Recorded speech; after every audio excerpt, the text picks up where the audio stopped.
Welcome to the KuppingerCole Analyst Chat. I'm your host. My name is Matthias Reinwarth. I'm advisor and analyst with KuppingerCole Analysts. And so is Jonathan Kerr. He is hailing from Portugal, close to Porto.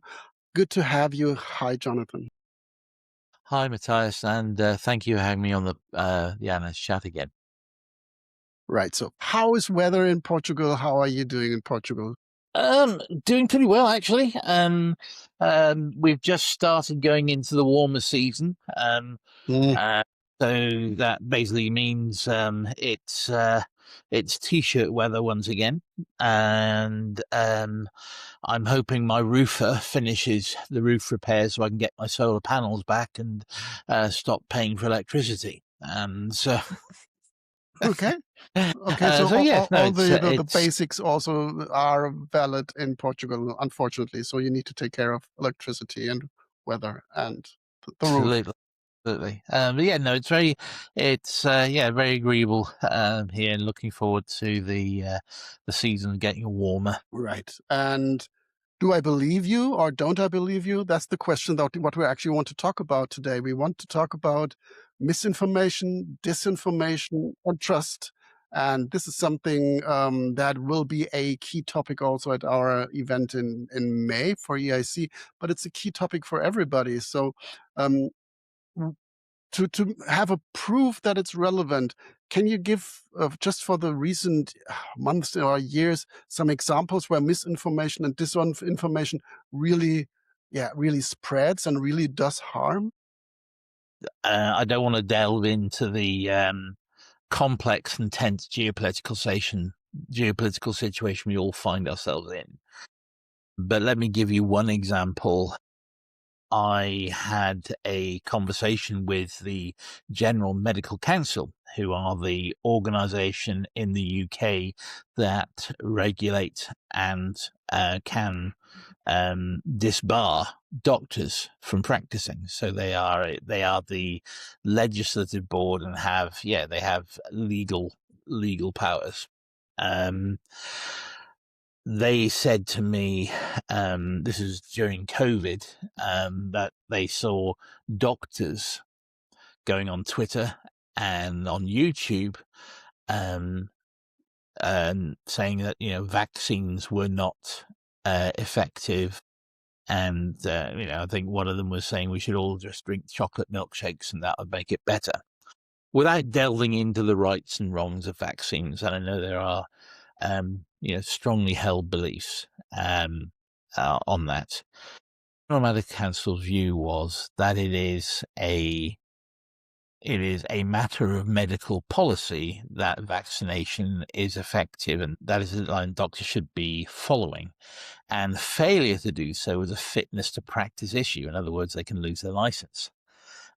So the reason they contacted me is they said the defense they were getting in a number of cases was that, so the doctor said, that wasn't me, it must have been a deep fake. And so they were looking for any evidence, anything I could provide in terms of tooling or experiential knowledge to identify a deepfake. And as we know, the quality of deepfake videos has only got better. So last year at EIC, I presented a beautiful photo of me and the Dalai Lama sharing a roller coaster ride together. And obviously, anyone who knows me knows I don't like going on roller coasters anymore. So that was obviously a fake. Really, the Dalai Lama are actually eating spaghetti bolognese together. So, in all seriousness, the use of tools such as Nano Banana and even the recent developments with Anthropic Claude and the innovations with OpenAI and Sora 2 have only improved video generation to make it even more lifelike. And so it is going to, these deep fakes are a challenge. If you like, the ticks, we would say, like the uncanny valley, which is the perception of a person that doesn't quite look human, raises some, odd ancestral fears within us. So we can all spot something that isn't quite human. The hands look wrong, or there were too many fingers, and so on. All of these errors, all of these ticks are disappearing, and so we are seeing, AI-generated imagery, including motion imagery, that is better and better. And I think that if we look at disinformation, we frame it as a political problem. So we think about elections, propaganda, and social media. Well, that, as I said, that's already out of date. AI has industrialized the production of false content and moved the attack surface into the enterprise. So, for example, I would, if I touch up a video to make me look handsome and windswept and interesting, is that false content, or is it just me making the best of my appearance? What was once a societal concern is now a direct financial and security risk. If you think about the number of processes that rely on us going, oh yes, that's Matthias, he's allowed to, for example, access the treasury accounts. That's Jonathan Kerr. He's allowed to access the safe where the company's private keys and certificates are stored. So the numbers make a point. Deepfake fraud losses in North America alone exceeded $200 million in Q1 of 25. That's one quarter. And it is my belief that's only increased since then. Yeah, I think so. And I didn't think of deepfakes being the modern version of the dog ate my homework. So this is interesting to hear. But yeah, of course, this is something where, because it wasn't me, it was somebody else who fabricated something. That is even another dimension of this. Yeah, this disease that's spreading. When I did the intro a few minutes ago, I said misinformation and disinformation and trust. And this is something that comes out of my mouth as if it was one term, but it's three. Maybe to open the discussion, what is even the difference between misinformation and disinformation, and what should we know about the two of them? Well, I think that's a great point. For example, misinformation is false information shared without malicious intent. And I use the example of my uncle, who will forward me a health claim, or will forward me, something he genuinely believes. This information, on the other hand, is deliberately crafted to deceive. The tricky part is that disinformation often becomes misinformation once real people pick it up and share it sincerely. For example, someone could share with me that, I don't know, I'm trying to think of a ridiculous example. Most of them already happened. Drinking chocolate milkshakes is a cure for COVID. And, I might sincerely believe that. I share that with you in good faith. Therefore, my act of sharing it with you is misinformation. However, disinformation are the people that created that false information and shared it. And it may be to further political agenda. It may be, in that case, to increase the sales of their patent chocolate milkshakes. Who knows? But I think of this as like a counterfeit €10 note. The forger knows it's fake. Once it's in circulation, you, me, and most people passing it along have no idea. So if we think about this in an organizational context, this distinction drives our response. So inside a company, misinformation can be, for example, an employee sharing inaccurate threat intelligence, an area I'm very interested in. It can be a large language module hallucinating facts in a board report. These things are AI governance and they are accuracy problems. Disinformation targeting the organization is an adversarial security problem. threat actors, financial fraud, executive impersonation. Each of those has a completely different threat model, and most security teams are only thinking about one of them. Right. And I think, as you described, what is it? The question is how it is conveyed to those who are consuming this information. I think an important part is also the way it is presented in a way that it actually evokes emotions, things, often strong feelings. So that goes hand in hand to say this is not only something that is surprising or a fact that needs to be considered, always some kind of, to put it mildly, engaging, or it's really making people angry or very engaged. So it's not only the disinformation, the misinformation, but also the human factor, right? Mm. And again, here I'm going to continue to try and walk the political tightrope and avoid avoid anything that's politically sensitive, because there we go. Emotional resonance is beating factual accuracy. So we used to think of politics as rational people conducting reasoned debate and coming up with a policy, a way forward. Actually, what we're finding is that reasoned debate is actually less powerful a convincer and motivator than emotional resonance. So a story that makes you angry or afraid travels faster and sticks harder than a dry fact check. So yeah, I like my chocolate milkshake thing. It doesn't make anybody angry or afraid. But if I preface it with the COVID vaccine is actually really bad for you, and many people believe this. I have a school friend who is quite convinced that COVID vaccine can give rise to heart conditions, can give rise to neurological issues. And so these are clearly things that you or I, well, certainly me, make me, angry or afraid. I'm like, oh my God, what's this vaccine? Even though I'm, the rational part of me says, well, why would we have a vaccine that was designed to make people ill, designed to, why would we have a vaccine that's designed to make people obedient to command, but these are things that make us angry, afraid.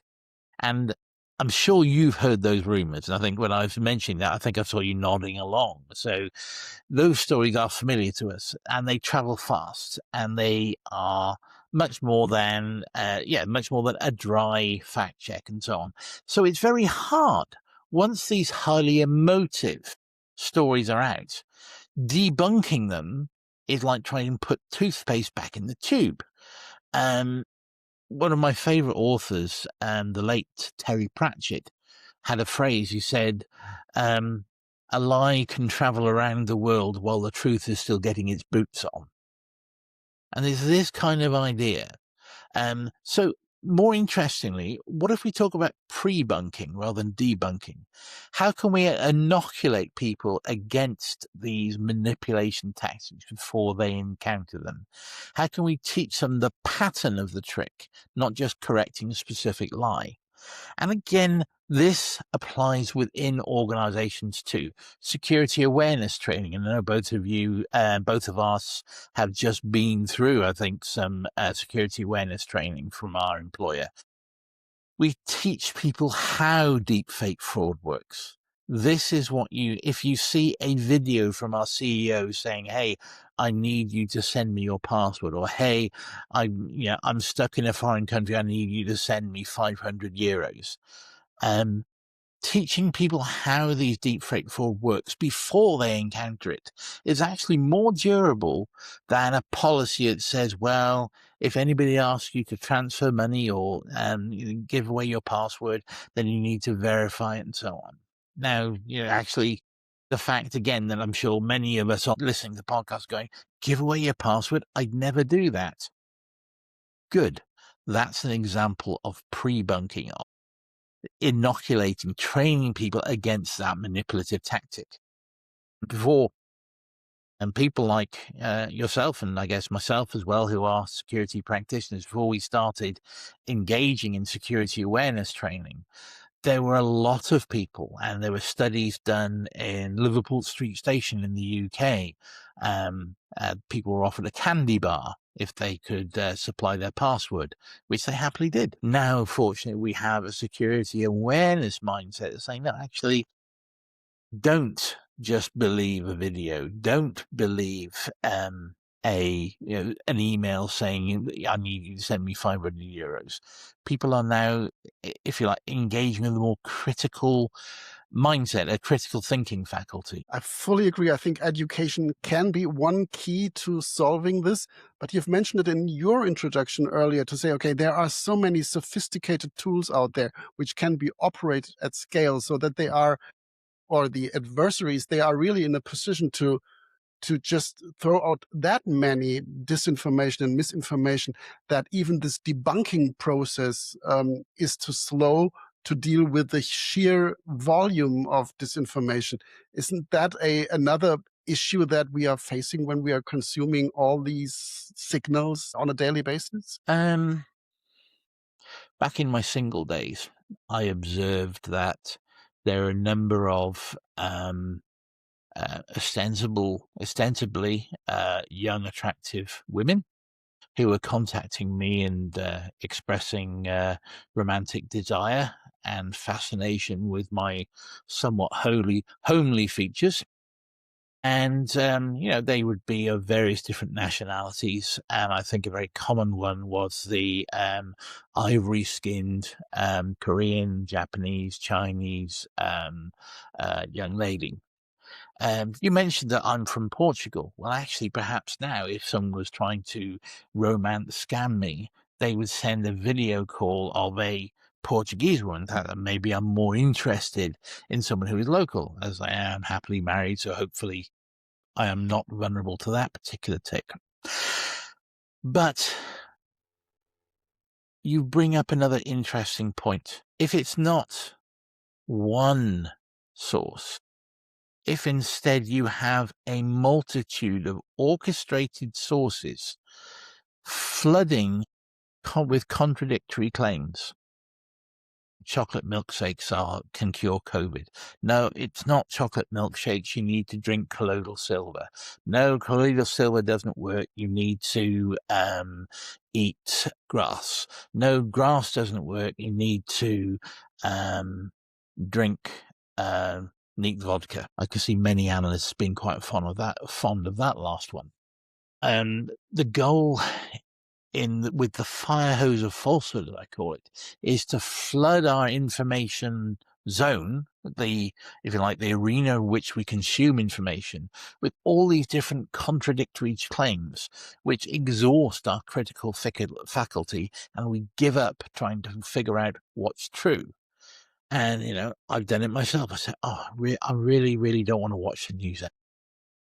So we have apathy, confusion, and these are the real objectives. So, for example, in Malaysia, I believe, there was a very successful campaign that says, if you don't support the government, then stay home, don't vote. That'll show them. That's nice, and maybe it really rings a bell for somebody, but of course the outcome is clear. Yeah, the outcome is clear. The activists who are voting or interested in the opposition party go, hooray, everyone get out to the poll booths. So how does this translate for our security leaders, our audience today? Well, this is the playbook in some nation-state influence operations. And if you are a CISO in a large and even actually, you don't have to be a large organization anymore. If you're in the supply chain for a large organization, if you're doing something that is a key piece of research, you are quite likely to be a target in some nation-state influence operations. Remembering here, the goal isn't to make us believe the false thing. It's to make us uncertain enough to do nothing. Do I put in endpoint detection? Do I need to use an MDR? Do I need to upgrade my firewall? Do I need to put in place something to prevent agentic pollution? If I'm starting to think about agentic AI. So again, the goal isn't to make you believe the false thing, it's to make you uncertain enough to do nothing. I think that's something we should all think about. It's certainly, I think the reason why, as I say, at places like EIC and in our research, KuppingerCole do try to say, here's some clarity in, a very vocal and often confused marketplace. Let's get back to this later. I just wanted to come back to one thing that you've mentioned to say, okay, if you use AI to look more handsome, or if I do that, that sounds in the first place a bit ridiculous. But if we look at the bigger social media platform that especially younger people than us use, if you think of Instagram or TikTok, I think there is no image of a single person where there is no filter on it. And what is a filter other than changing reality and then changing the message? And these images, these videos, they are picked up by the algorithms and they are promoted and they have the visibility and the reach that is required. So do these platforms, think of X, think of Instagram, think of TikTok, not even ask for this disinformation? Well, as you say, we have to recognize that platform design is not neutral. We have to recognize that the algorithms, as you said, for all of these different platforms, X, Facebook, TikTok, LinkedIn, Blue Sky, Mastodon, recommendations optimize for engagement, full stop. Outrage is engaging, again, period, which means that infrastructure is an accelerant. So, for example, a music composer who I'm acquainted with, I don't know him very well, not as well as I'd like to, made a statement which was taken to be supporting very controversial views about autism, and was then linked to views regarding gender identity. Without, again, delving into the rights or wrongs of it, the original comment was rapidly lost in the roar of outrage that occurred across the social media platform, with the result that this particular person had to retire because it was unacceptable to work with them. Not because of what they said, but because of the perception of what they said. And so we have a real question here. Is the solution better content moderation, or do we actually need to change the incentive structures? Do we need to change the optimizing for engagement? And that's a much harder problem, because clearly all of these social media platforms thrive on engagement. The more engagement they have, the more they can sell advertising, the more they can sell data analysis based on their user platforms. And so nobody has solved this, and everyone has gone for, well, let's optimize for engagement, cross our fingers, and hope that the right thing happens. There's no evidence to that as yet. Does this also is this also related to the erosion of trust in traditional media outlets, traditional sources of information that is then or replaced by the influencers? Yeah. We live in interesting times, and we have our institutional trust. So I compare my perception of media, of government, even of science, and I would say that my institutional trust, how I view for the UK government, how I view UK media organisations, how I view various different places is very different from the way that my parents view it, and certainly from the way it was viewed growing up. We now don't evaluate information on its merits alone. We evaluate the source.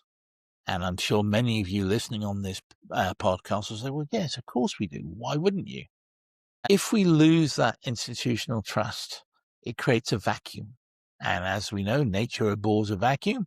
So it gets filled by influencers, by partisan outlets, and peer networks. And so one of the challenges for all of us in the analyst industry right now is that the up and coming generation of technologists tend to rely on peer networks. They're more likely to ask a question on Reddit than they are to call up an analyst firm.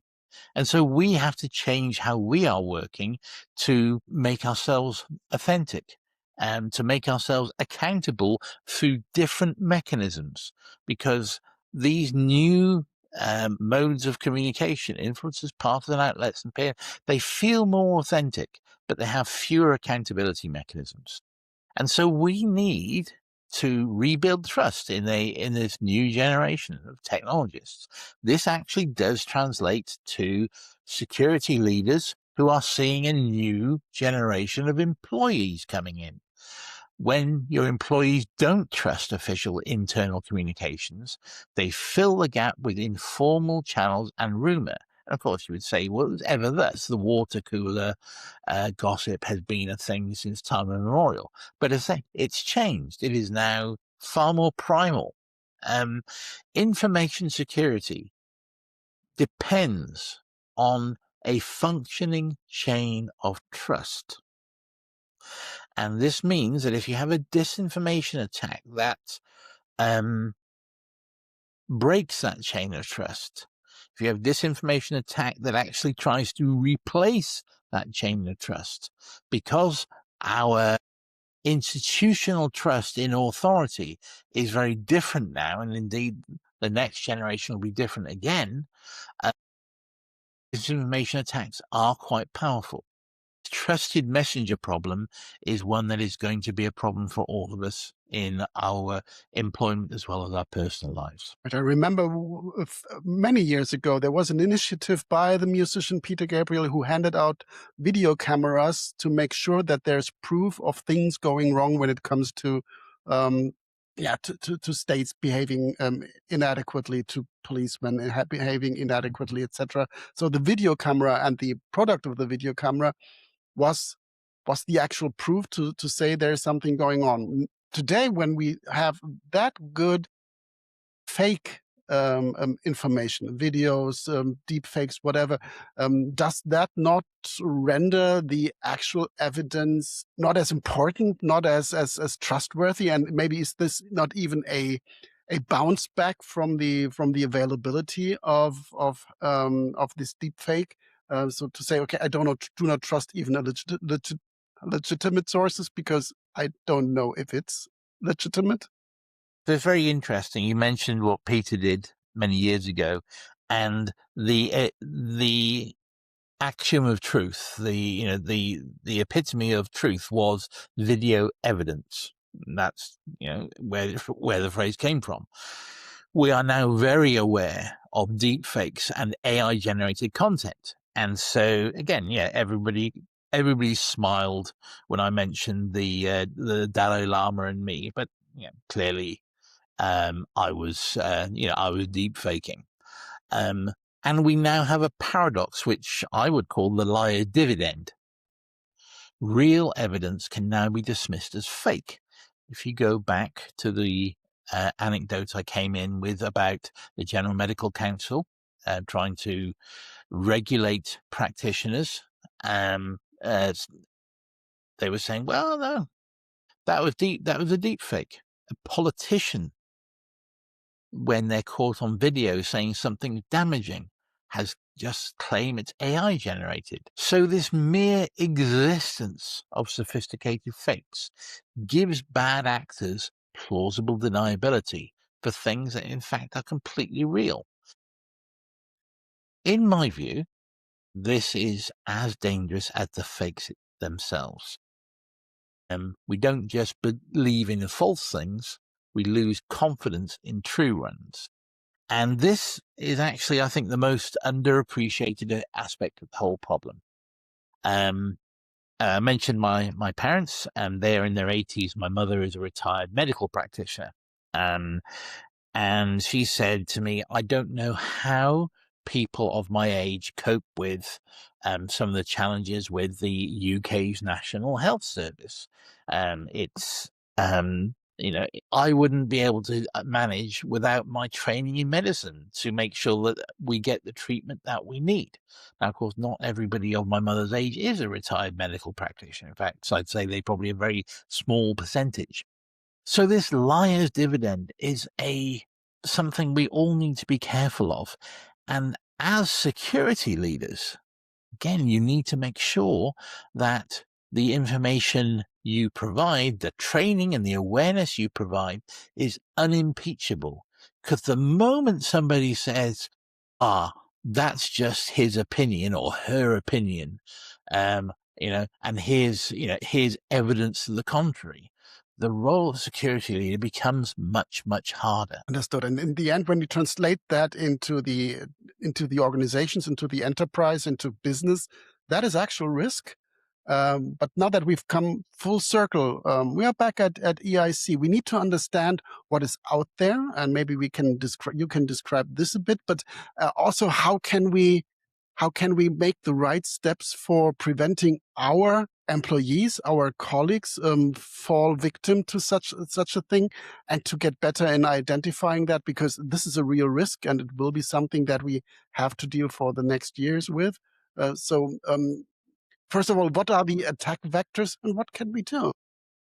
Okay, so yeah, let's look at that. I said AI is the accelerant. And by that, I mean that generative AI makes it trivially cheap to produce convincing false content. I think that's unarguable. I said, let's talk about where the enterprise risk is concrete. And I think we need to do that because I've talked about lots of theoretical things, but I'm sure, again, our audience is thinking, well, how does this really work? So let's talk about how we can use the same technology for detection and content authentication. However, historically in security, offense tends to have the advantage. Defenders, that's us lot, are always training on yesterday's attacks. So, right now, there are three things that matter for security leaders. Voice cloning. 1. 30 seconds of audio is enough to convincingly clone a voice. And by the way, it's free. Look at voicebox.sh. This can be used for CEO fraud, vishing, and bypassing voice biometrics. Anybody's using voice biometrics, your authentication system is at risk. In fact, I would actually go further than that. If voice authentication is part of your control set, part of your authentication stack, it's weakening. Secondly, deep fake video calls. We have recent evidence of an employee at a company called Arup wired $25 million after a live deepfake video call impersonating the CFO. Not a phishing link, a meeting with a face and a voice. I talked about, this is coming, we've seen this in romance scams, but hey, here we are, it's right in our workplace. Our human instinct is to trust what we see and hear, and that's a vulnerability. The third, and for those of you who work in fraud, you'll have heard this phrase, synthetic identity. By this, I mean AI-generated people. They don't exist. They're used for account creation fraud, fake employee references, and vendor impersonation. The Know Your Customer tools and onboarding controls were, frankly, not designed for this world. And they are outmatched. So, I said I'd tell you what does work and what we can do. Well, clearly, don't rely on technical detection. I would say the generation side is moving too fast. You need to rely on process controls. We need to rely on out-of-band verification for any high-value request. So if somebody gives you a video call saying, I'd like you to wire $25 million, that to me would be a high value request. And so it's worth you calling the CFO on their landline, on their mobile, whatever you have available, but out of band of the video call and saying, hey, did you really want me to wire $25 million?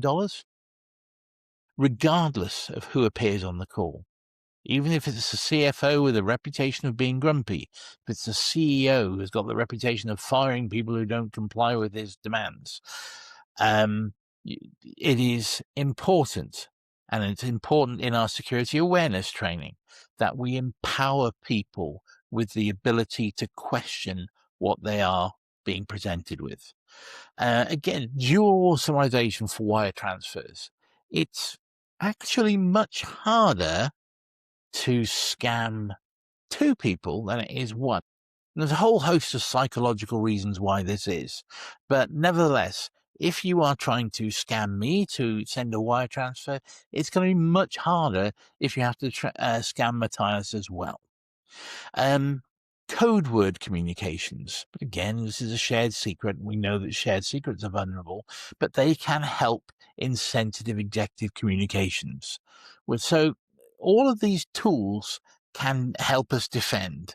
But the main thing, the most important thing, and I must re-emphasize this again, train people on the pattern of the attack before they encounter it. Inoculate. Right. So it's the same thing that we started with. You've mentioned the awareness training that we are doing right now when trying to identify phishing mechanisms and checking links in emails. It's just taking one step back and also not only not trusting links, but also not trusting faces, voices, even if they look convincing, just to make sure that this could be easily faked. This is the message to convey to our colleagues, to our family, to our friends. I think so. And I think if I was to leave you with a closing thought, we've spent 20 years teaching people not to trust unexpected emails. But I'm not proud to say that when we recently changed our security training provider, I fell foul of the first spoof email they sent me. So if I can fall for it, frankly, anybody can fall for it. You just need to be sufficiently stressed, and you need to be under pressure, and there you go.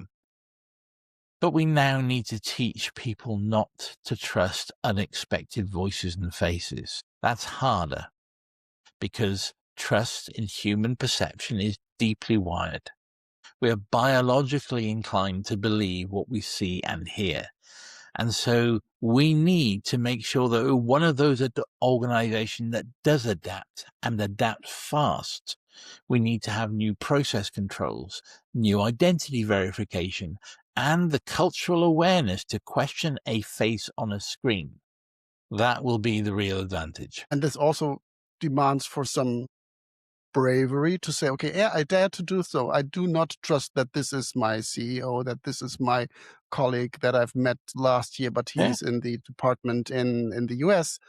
So it really demands more standing by those who actually do it. And I think that is maybe also part of the story to tell.